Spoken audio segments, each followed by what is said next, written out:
रवि, हम जाएं उससे पहले एक हल्का सा आपसे थोड़ा सा आइडिया लेता हूं। 5 दिन हो गए लगातार बाजार में दबाव है, गिरावट है, बहुत सारे नो डाउट की इवेंट्स हैं, नेशनल इंटरनेशनल सब कुछ, लेकिन ये सिलसिला क्या यूं ही चलेगा बदस्तूर या कोई ब्रेक लगता हुआ दिख रहा है? देखिए विपिन जी, अब तो मुझे लगता है कि काफी हद तक एक करेक्शन देखने को मिल चुका है। और आपने जिस हिसाब से अभी एफआईआईज डीआईज की फिगर यहाँ पर देखी है, तो वो भी साफ इंडिकेशन कर रही है कि एफआईआईज अभी कंटिन्यू सेल पे है। लेकिन अच्छी बात यहाँ पर ये है कि अब अगर निफ्टी के लेवल्स को एक बार देखें तो 17,500 पे सबसे ज्यादा पुट राइटिंग देखने को मिल रही, लगभग 1,36,00,000। तो ओवरऑल यहां पर अब स्ट्रक्चर थोड़ा सा सपोर्ट लेता हुआ नजर आएगा। और चूंकि आज वीकली एक्सपायरी का दिन था, जिसकी वजह से थोड़ा सा सेल ऑफ आपको आउट जरूर देखने को मिला, लेकिन मुझे लगता है कि अब लोअर लेवल पे सपोर्ट अगर देखने की कोशिश करें तो 17,500 और लोअर साइड पे 17,420, ये लेवल काफी स्ट्रॉन्ग सपोर्ट की तरीके से नजर आएंगे। और अप साइड पे अगर मोमेंटम देखते हैं तो मुझे लगता है वापस बहुत इजीली आपको 17,750 और 800 के लेवल इजीली अचीव होते हुए नजर आएंगे। Same with the bank Nifty अगर आप देखें तो 40,000 पे काफी अच्छी यहाँ पर पुट राइटिंग देखने को मिली। और इसी वजह से कहीं ना कहीं से पुट राइटिंग की वजह से बहुत ज्यादा नीचे एक्सपायरी आपको बैंक निफ्टी की देखने को नहीं मिल पाई। तो मुझे लगता है बैंक निफ्टी में अपसाइड में इस जो एक ट्रेडिंग सेशन अभी बचा हुआ यानी कल का, उसमें एक बार बैंक निफ्टी वापस 40, 300 और 500 के आंकड़े को टेस्ट कर सकती है। चलिए ठीक है, तो एक पॉजिटिव आउटलुक है यहाँ पर रवि साहब का, और हम उम्मीद करेंगे कि ऐसा होते हुए बाजार में दिखाई दे। बहरहाल बाजार पर नजर लगातार बनी रहेगी। चलिए तो अब सवाल जवाब के सिलसिले की शुरुआत करते हैं। जयदीप है हमारे पहले कॉलर, गुजरात राजकोट से हमें फोन कर रहे हैं। जयदीप भाई, बहुत स्वागत है आपका। तो क्या सवाल रहेगा? थैंक यू सर शो पे लाने के लिए। मेरा सवाल ये है, मदरसन सुमी संवर्धना मदरसन इंटरनेशनल पे है। दिसंबर में मैंने 3,500 क्वांटिटी परचेस की है at the rate of 74.70।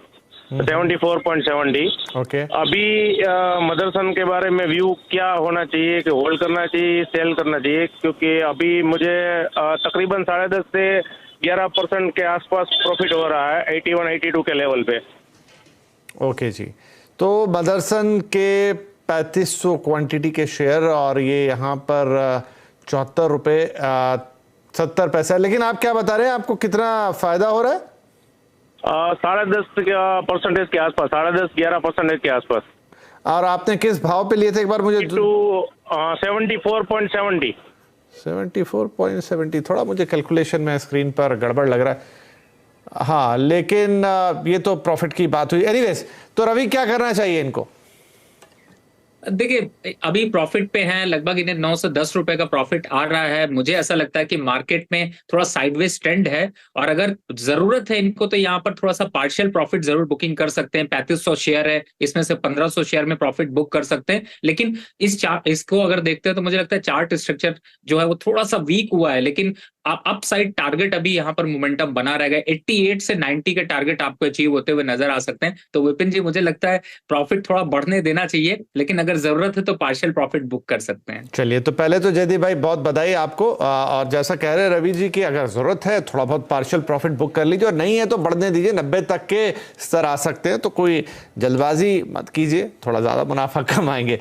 Right, तो चलिए ये बात हुई राजकोट के लिए। और अब हमारे अगले कॉलर हैं साहब धीरेन्द्र पानिंग साहब, गुवाहाटी से हमें कॉल कर रहे हैं, आसाम से ऑल टुगेदर। तो धीरेन्द्र साहब, बहुत स्वागत है आपका। धीरेन्द्र साहब माफ कीजिएगा, और ये बताइए कि आपने क्या खरीदा है और क्या पूछना चाहेंगे आप हमसे? जी, मैं एक्चुअली शेयर मार्केट में बिल्कुल नया हूँ। मैं LIC का IPO खरीदा था दो स्लॉट का। ओके। मतलब 904 रुपीज में। मतलब अभी 30 शेयर है मेरे पास। ओके। 904 में, लेकिन अभी उसका शेयर वैल्यू हो रहा है 590.95। तो मैं इससे भी नीचे जाएगा, मतलब मैं सेल करूं कि इसको होल्ड करूं? चलिए, जैसा आप कह रहे हैं कि आप नए नए हैं शेयर मार्केट में और पहली खरीदारी में आपको ऐसा लग रहा है कि क्या करें, 300 रुपये से ज़्यादा का घाटा लग गया। लेकिन जनाब, यही तो शेयर बाजार का एक स्वरूप है, कह लीजिए मज़ा है। लेकिन बिल्कुल घबराने की बात नहीं। रवि सर से हम पूछेंगे कि क्या करना चाहिए आपको, और देखिए ये टाइमिंग का भी थोड़ा मामला रहता है। तो रवि सर, धीरेन्द्र साहब नए नए आए हैं, लेकिन शुरुआत में थोड़े से मायूस हो गए, क्या दिलासा दे सकते हैं हम इनको? देखिए स्ट्रैटेजी थोड़ी चेंज करनी पड़ेगी। आप समझिए विपिन जी, इस शो में आपको यही बताया जाता है कि आप कैसे अपने लॉस को भी रिकवर कर सकते हैं। आपको ऑप्शन देखिए, LIC में अगर आप यहां से 3 से 6 महीने साल भर भी होल्ड करेंगे तो ज्यादा से ज्यादा 650 तक के लेवल देखने को मिल सकते हैं। तो मैं ये कहूंगा कि आप अपनी पोजीशन को थोड़ा ट्वीट करिए, स्विच करिए, दूसरी साइड जाइए। अब जहां तक एलआईसी की बात है, अगर आपको कॉन्फिडेंस लगता है तो आप एलआईसी हाउसिंग की तरफ मूव कर जाइए। मुझे यहाँ पर वो ज्यादा अच्छा स्टॉक दिखाई देता है कंपेयर टू एलआईसी, क्योंकि उसके फंडामेंटल ज्यादा स्ट्रांग है और एलआईसी हाउसिंग फाइनेंस आपको ज्यादा अच्छे रिटर्न दे सकता है। तो आपसे गुजारिश होगी कि जो इस समय अगर आप देखेंगे तो वो 350 के पास है, आप ज्यादा क्वांटिटी खरीद सकते हैं। तो जो 300 रुपए का लॉस है वो आपको ये रिकवरी ज्यादा क्वांटिटी के साथ थोड़े मूवमेंट पे दे जाएगा और इसका टारगेट एक साल का 480 रुपए तक का देखने को मिलेगा। तो मुझे लगता है ये स्ट्रेटेजी फॉलो करिए, सीएनबीसी आवाज देखते रहिए, सही टाइम पे आपका मुनाफा बढ़ता रहेगा। क्या बात है। तो धर्मेंद्र साहब सही कह रहे हैं, रवि साहब लगातार आप सीएनबीसी आवाज देखिए और जो स्विच आपको बता रहे हैं ना एलआईसी हाउसिंग फाइनेंस की तरफ आप थोड़ा मूव कीजिए। देखिए शेयर बाजार पूरी इसी अंडरस्टैंडिंग का है, कहीं जगह आपको घाटा होगा, कई बार अच्छे शेयर को भी परफॉर्म करने में टाइम लगता है,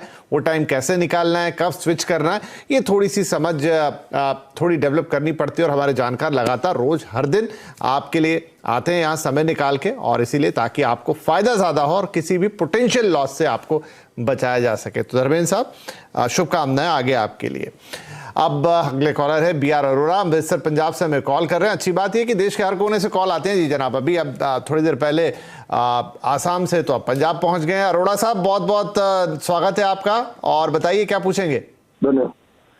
मैंने आरती ड्रग्स लिए थे, शेयर बाईबैक की स्कीम आई थी, 1000 रुपए में उन्होंने परचेज करने थे जी, तो उस कारण मैंने वो परचेज किए, लेकिन उन्होंने एक्सेप्ट किए 2 शेयर, सिर्फ 2, तो वो बाकी शेयर मेरे पास बच गए।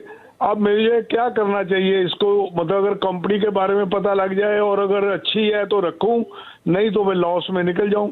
हाँ जी, आरती ड्रग्स 670 रुपए के भाव पे आपने 50 लिए और अभी भी पर शेयर आपको 303 रुपए का घाटा है। बहुत नोन कंपनी, कम से कम मुझे बहुत आइडिया नहीं है, लेकिन ऐसी बात नहीं, रवि साहब जरूर बताएंगे इसके बारे में कि आरती ड्रग्स कैसा इसका आउटलुक है और क्या इनको इसमें रुकना चाहिए। बड़ा लॉस है इस वक्त इनको, या फिर ये निकल जाए तो ही बेहतर है। देखिए विपिन जी, मेरे पास इसका सोल्यूशन ये है कि फिलहाल अब आरती ड्रग्स को देखते हैं तो चार्ट स्ट्रक्चर अभी पुअर है और इतनी बड़ी रैली नहीं दिखाई देती कि ये 600 रुपए को अचीव कर पाए, डबल नहीं हो सकता है। तो आपको यहाँ पर स्ट्रैटेजी स्विच करनी पड़ेगी। और आज देखिए आजकल की इंडस्ट्री में इस समय होटल इंडस्ट्री और खासतौर से बजट के बाद से होटल इंडस्ट्री काफी अट्रैक्शन में आई है। तो आपके पास 2 ऑप्शन है, एक पहला कि आप होटल इंडस्ट्री की तरफ मूव कर जाइए, ऑनलाइन जो होटल एजेंसीज है उनकी तरफ मूव कर जाइए। पहला शेयर है ईज माई ट्रिप, आप उसकी तरफ जा सकते हैं, या फिर इंडियन होटल, आप इन दोनों में कोई चूज कर सकते हैं। ये आप ज्यादा क्वांटिटी परचेज कर पाएंगे और इनमें बहुत अच्छी प्रोबेबिलिटी है कि आपको 23 से 25%, 28% के रिटर्न दे पाए। तो मुझे लगता है कि आप ईज माई ट्रिप या फिर आप इंडियन होटल की तरफ मूव कर जाएं, दोनों के फंडामेंटल यहाँ पर काफी स्ट्रांग हैं। और सबसे बड़ी बात है कि जिस हिसाब से गवर्नमेंट का प्रोजेक्शन रहा है उस हिसाब से इन कंपनीज ने काफी अच्छे डेवलपमेंट देखे हैं। तो मुझे लगता है कि आप ईज माई ट्रिप को देखते हैं तो लगभग 65 से 75 का टारगेट, और इंडियन होटल देखते हैं तो कम से कम 325 से 330 ये लेवल्स आपको इजीली अचीव होते हुए नजर आ सकते हैं। लॉन्ग टर्म पे भी करीब 25% तक की अपसाइड रैली देखने को मिलेगी। तो आप वहां स्विच कर लें, बेहतर मुनाफा पाएंगे। जी चलिए, तो बढ़िया है। यहाँ आरती ड्रग्स से तो फिलहाल निकलने की सलाह है आपको, और ईज माई ट्रिप और इंडियन होटल्स उनका क्या हिसाब किताब है ये रवि साहब ने आपको अच्छे से समझा दिया। तो आपकी यहाँ की लॉस मेकिंग वहां पर होने की उम्मीद हम करते हैं। तो चलिए जी, ये सलाह हो गई अरोड़ा जी को। अब हमारे अगले कॉलर विपुल रावल साहब हैं। अब हम पहुंच गए हैं गुजरात, अहमदाबाद। विपुल जी बहुत स्वागत है आपका। क्या आपकी परचेज है, हमें बताइए, और क्या पूछना चाहेंगे उस पर। सर मैंने ओरिएंट सीमेंट लिए हुए हैं, 250 से लिया है 132 रुपये में। तो अभी क्या मैं होल्ड कर सकता हूँ कि या सेल कर दूं? ओरिएंट सीमेंट 250 शेयर, 132 का भाव प्रति शेयर, 13 रुपए 15 पैसे का नुकसान। क्या करना चाहिए रवि साहब?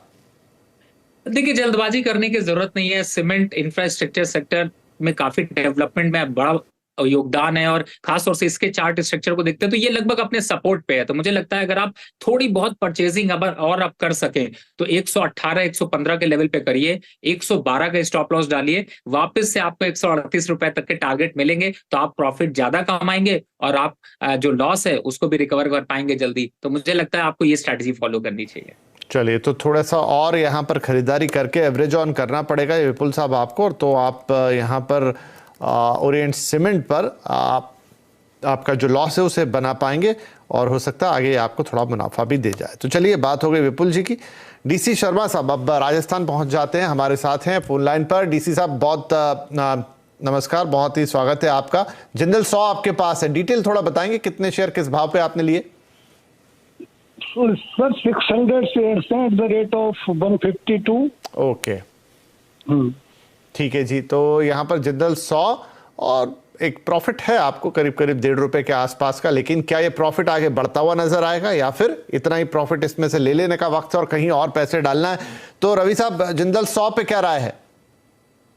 देखिए विपिन जी, आपने बहुत अच्छी बात कही कि अगर देखिए स्टॉक आपका चल नहीं रहा है, बहुत दिन तक एक ही जगह पे खड़ा हुआ है, तो इसकी जगह पे आप इसके दूसरे कैप्टन की तरफ जा सकते हैं, सेल की तरफ आप जा सकते हैं, या फिर नेशनल एल्युमिनियम, वो इससे आधे प्राइस पे है, मतलब एक 88 रुपीज का है, एक 84 रुपीज का है, तो आप उसकी तरफ मूव कर जाएंगे तो प्रॉफिट यहाँ पर ज्यादा बढ़ सकता है और ये स्टॉक्स आपको ज्यादा तेजी से रिटर्न दे सकते हैं। हालांकि जिंदल 100 भी यहाँ पर स्ट्रांग है, लेकिन थोड़ा स्लो होता हुआ नजर आ रहा है, बहुत ज्यादा अपवर्ड साइड या डाउनवर्ड साइड मूवमेंट नहीं होगा, स्टेबल खड़ा रहेगा। तो उससे ज्यादा अच्छा है कि आप स्विच करके अच्छे स्टॉक्स की तरफ मूव कर जाएं और जल्दी मुनाफा निकाल लें।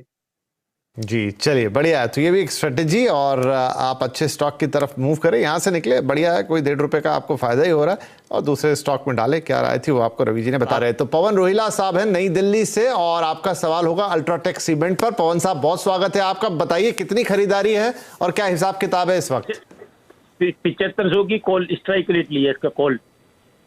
ओके, चलिए जी, तो ये है आपने 7500 की स्ट्राइक रेट ली है और ये कॉल है, और स्पॉट पे इसका भाव जो है 1776। एनीवे रवि साहब, ये थोड़ा मामला कॉम्प्लिकेटेड रहता है, बताइए क्या करना होगा इनको? ओपन इंटरेस्ट यहाँ पर 67,400। देखिए सबसे बड़ी बात है, एक चीज यहाँ पर विपिन जी क्लियर नहीं हुई कि इन्होंने फरवरी के लिए रखी है या फिर मार्च की। अगर इन्होंने जी मार्च की है, मार्च की। अभी इस समय अगर देखते हैं तो मुझे ऐसा लगता है कि शायद इन्होंने फरवरी की खरीदी हुई है और मुझे लगता है कम बचा है, तो यहाँ पर अब कंटिन्यू करने का कोई फायदा नहीं है। मुझे लगता है एक बार को आपको। चलिए, आपकी थोड़ी सी लाइन में भी दिक्कत आ रही है रवि साहब, मैं भी पूरी तरीके से समझ नहीं पाया उस चीज को, बट आई होप कि कुछ चीजें हैं जो पहुंच गई होंगी हमारे कॉलर के पास यहाँ पर और वो समझ पाए होंगे, पवन रोहिला साहब। लेकिन माफी चाहेंगे पवन साहब, क्योंकि थोड़ी लाइन डिस्टर्ब थी, इसलिए पूरी तरह से हम अपने एक्सपर्ट की बात नहीं सुन पाए। लेकिन समय हो गया समाप्त। रवि साहब, अगर आप तक आवाज जा रही है तो कोई डिस्क्लेमर जाने से पहले? माफ कीजिए, तो शायद लाइन जो थी प्रॉपर नहीं है। एनीवेज, तो आई होप